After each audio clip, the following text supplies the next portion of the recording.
Fir'aun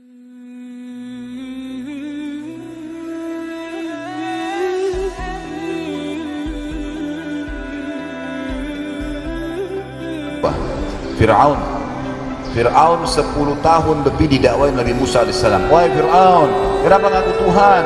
Sebelumnya sudah ada Namrud, Allah hancurin. Diingatkan, tidak mau dengar. Ada 3 kejadian besar teman-teman sekalian di kehidupannya Fir'aun sebelum Allah binasakan. Dan Allah selalu begini dengan kemahaadilannya sebagai pencipta ya. Datangkan peringatan sebelum tsunami, banjir kecil dulu. Nih 1, 2, 3. Sebelum stroke, penyakit kecil-kecil dulu datang. Tetap tidak mau tobat, sekalian yang besar didatangkan. Ini datang gempa kecil, masih nggak mau, masih maksiat kepada Allah, masih riba, masih zina, sekalian longsor dikasih sama Allah. Memang begitu.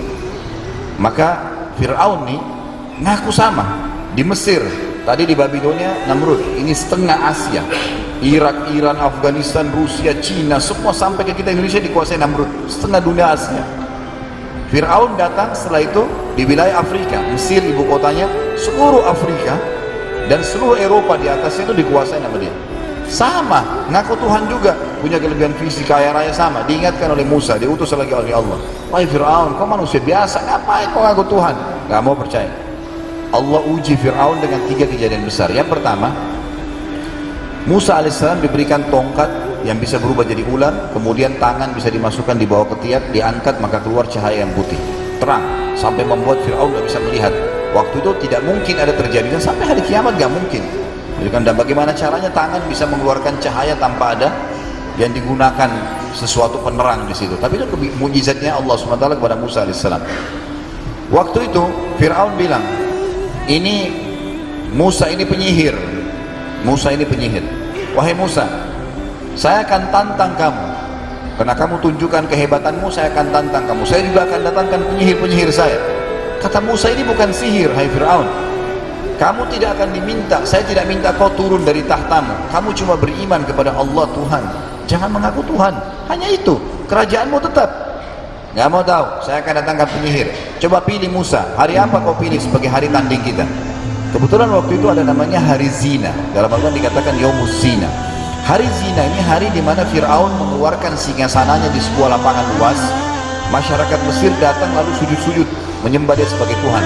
Minta makanan dikasih makanan, minta duit dikasih duit. Seterusnya dibantu oleh Fir'aun yang jadi diakui sebagai Tuhan. Namanya hari zina. Hari waktu itu disilakan dengan Yaumuz Zina. Ringkas cerita kata Musa, hari zina kita tanding. Kata Fir'aun, baiklah. Fir'aun sebarin di seluruh Afrika, siapapun yang mengaku punya ilmu sihir hebat datang. Dan kalau mau menjadi orang yang dekat dengan Fir'aun, dapat gaji yang besar, maka datanglah pada saat itu. Khilaf di antara ahli sejarah menyebutkan riwayat-riwayat tentang berapa jumlah penyihir. Ada yang mengatakan 100, ada yang mengatakan 1000, ada yang mengatakan sampai jumlah terbesar 10.000 penyihir datang. Itu mereka datang semua, dan sampai sekarang masih terkenal penyihir-penyihir yang hebat itu dari Afrika, istilahnya begitu.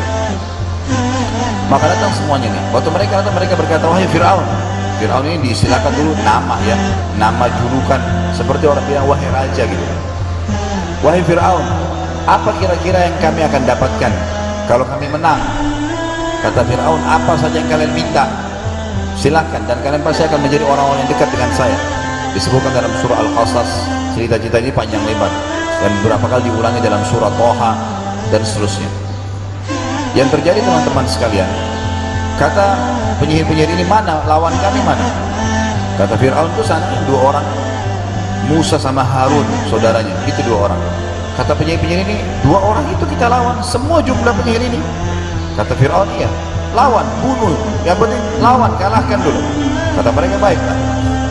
Lalu penyihir-penyihir ini berkumpul untuk menunjukkan ilmu pamungkasnya yang paling tinggi di level sihir yang ini. Mereka sepakat, kata Allah SWT, yukhayyalu min sihrihim annaha tas'a. Mereka mengubah benda seakan-akan benda itu bergerak, padahal tadinya tidak bergerak. Kayak pohon bisa bergerak, tali bisa bergerak, bisa berubah wujud, tapi yang lihat yang kena sihir saja. Yang terjadi, mereka sepakat, mereka pegang tali. Kalau kita ambil jumlah tertinggi dari penyihir ini adalah 10.000 orang, berarti 10.000 tali. Semua orang kumpul, ini jutaan, ribuan orang, ratusan ribu orang berkumpul. letakkan semua. Mereka lempar talinya, berubah menjadi ular, bergerak-gerak.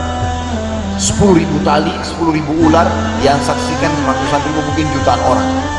Semua orang bersorak-sorak waktu itu. Musa alaihissalam hanya berdua dengan Harun alaihissalam, saudaranya. Dalam Al-Quran Allah mengatakan fa'awjasa fi nafsi khifatan Musa. Musa sempat takut sejenak. Qulna la takhaf innaka antal a'la. Kami berkata, jangan kau takut hai Musa, kamu yang lebih benar. Pasti kamu akan menang. Wa alqi ma fi yaminik. Kamu mendekat ke sana, lempar yang di tangan kananmu, tongkatmu itu. Talqafu ma sana'u. Pasti akan mengalahkan apa yang mereka lakukan. Inna ma sana'u kaidu sahir. Yang mereka buat adalah perilaku penyihir-penyihir. Wala yuflihu sahiru haitsu ata. Mustahil penyihir bisa menang di depan ayat-ayat Allah. Musa alaihissalam datang, dilempar tongkatnya. Perlu teman-teman tahu ya, kalau ada penyihir yang mendemokan sesuatu di hadapan anda, letakkan tali atau merubah benda, maka kalaupun itu benda berubah menjadi seperti hewan buas atau saja, pastikan tidak akan bisa menyerang. Nggak bisa. Itu hanya demonstrasi, demo saja di depan kita, berubah wujud. Itu yang Allah ceritakan dalam Al-Quran, dan itu terjadi pada penyihir-penyihir Fir'aun. Jadi apa rahasianya? Penyihir Fir'aun semuanya, kalau kita ambil dari jumlah terbanyak 10.000 orang, langsung sujud pada saat Musa AS lempar tongkatnya. Kira-kira apa?